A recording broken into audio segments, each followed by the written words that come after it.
शुभकामनाएं, बधाई आपको। धन्यवाद। फर्स्ट अटेम्प्ट था, आपने टॉप किया है कि जी। क्या?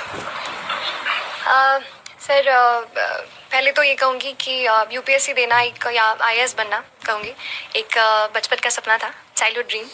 तो जब बड़े हुए और कॉलेज में आए, थोड़ा जाना इस बारे में कि कैसे क्या होती है ये परीक्षा, किस सर की पढ़ाई होती है, क्या क्या सिलेबस में होता है।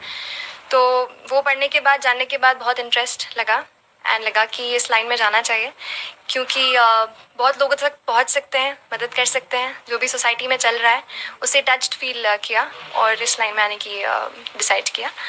और कैसे, जैसे मैं हूँ अगर उस पर कि कैसे मैं कर पाई, तो I think her rose consistently पढ़ाई करना, 5 से 6 घंटे देना हर रोज़ डिसिप्लिन के साथ, और खुद पे एक भरोसा रखना कि हाँ हम कर सकते हैं और लिस्ट में आ सकते हैं। तो वो भरोसा मेरे ख्याल से बहुत, आई थिंक 50 से 60% वही काम कर जाता है।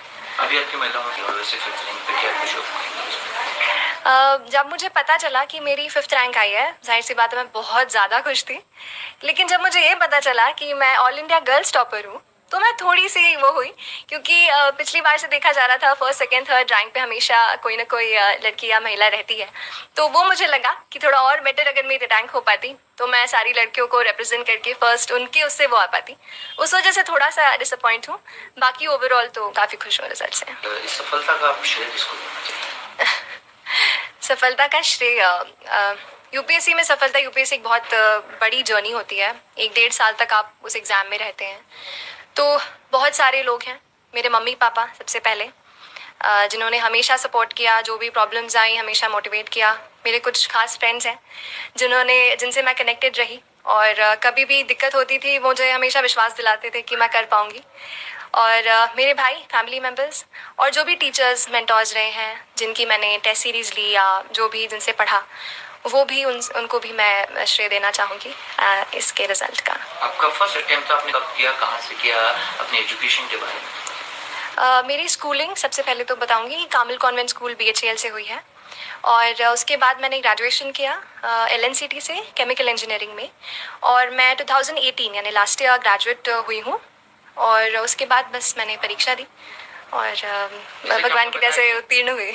बचपन से ही आपका ड्रीम था, लेकिन ग्रेजुएशन के बाद अच्छा आपने इंजीनियरिंग की पढ़ाई करी, उसके बाद फिर एकदम चेंज करके अपनी यूपीएससी की तैयारी की। जी, लाइन चेंज नहीं कहूँगी, ये कहूँगी कि दिमाग में था, बट ऐसा था कि ग्रेजुएशन में आप इंजीनियरिंग कर लें, ऐसा चलता है ना कि आप इंजीनियर बन जाएंगे तो थोड़ा एक सिक्योरिटी ऑफ वो हो जाता है, उस वजह से इंजीनियरिंग लाइन में गई। बाकी एक डायरेक्शन और सपना तो सिविल सर्विस के लिए ही था, और फिर उसको मैंने परस्यू किया अपने कॉलेज की पढ़ाई के साथ। पढ़ाई कई मेहनत कई लोग करते हैं, कईयों का फर्स्ट होता है, कईयों का फर्स्ट सेकंड थर्ड अटेम्प्ट होता है, लेकिन आपने फर्स्ट अटेम्प्ट में इसको निकाल लिया, पास करा है, टॉप किया है। तो आपको क्या लगता है कि उन लोगों के लिए आपका क्या संदेश है जो इनका 1-2 बार फेलियर हो जाते हैं, फिर रुक जाते हैं 1 नंबर से, तो उनके लिए आप क्या संदेश देना चाहते हैं कि किस तरीके से तैयारी करें कि वो फर्स्ट अटेम्प्ट में ही टॉप करें? देखिए, पहली बात तो मैं ये कह दूंगी कि जितने लोग इंटरव्यू देते हैं, जैसे इस साल 1994 स्टूडेंट्स ने इंटरव्यू दिया, मैं कहूँगी कि सब लोग जो है इक्वली नॉलेजेबल रहते हैं।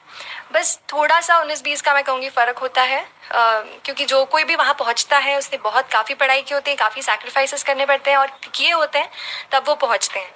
लेकिन फिर भी जो भी छोटी सी मैं एक वो दूंगी, मतलब यही कहूँगी कि कंसिस्टेंट रहें, थोड़ा सा पढ़ें, लेकिन हर रोज़ पढ़ें, बिना डरे पढ़ें, क्योंकि हम जैसे मेरे फैमिली में किसी ने भी सिविल सर्विस का एग्ज़ाम नहीं दिया, कोई नहीं है, तो ऐसे लगता है कि हम दे रहे हैं, क्या हो पाएगा नहीं हो पाएगा।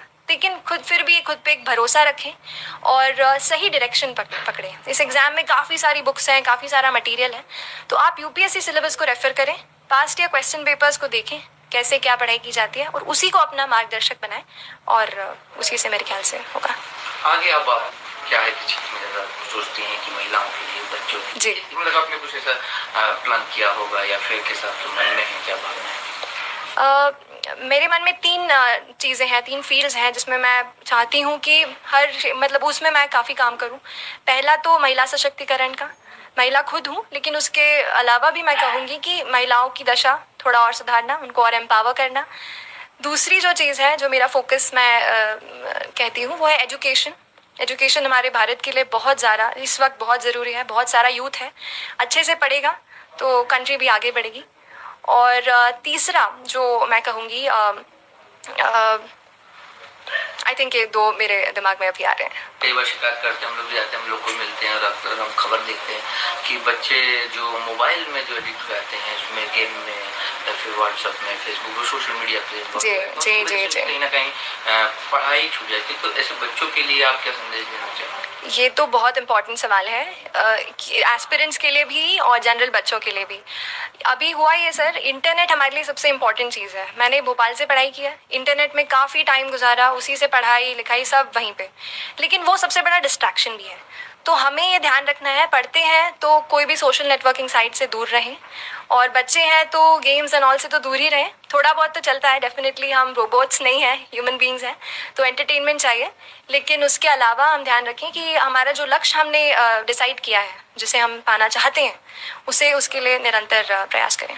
सोशल मीडिया का इस्तेमाल करती थी श्रुति, अगर आपसे पूछा कि आपने जॉब किया है, आप किस तरीके से वो कितना वक्त देती थी पढ़ाई के अलावा?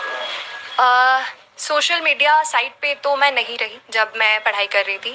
व्हाट्सएप नहीं था, फेसबुक वगैरह पे नहीं थी ज़्यादा, और बाकी मैंने नहीं ज्वाइन किए थे। तो मेरे लिए मैंने ये बनाया था कि पहला प्रयास है मेरा, अंतिम प्रयास है, मुझे इसी में ही निकालना है। वो एक अंदर से था कि नहीं, अगर पहला है तो देना है, तो इसलिए फिर एक मोटिवेशन भी आया और नहीं किया फिर मैंने सोशल नेटवर्किंग साइट। चलिए, पहला भी अंतिम भी सफलता। जी जी, thank you so much, thank you.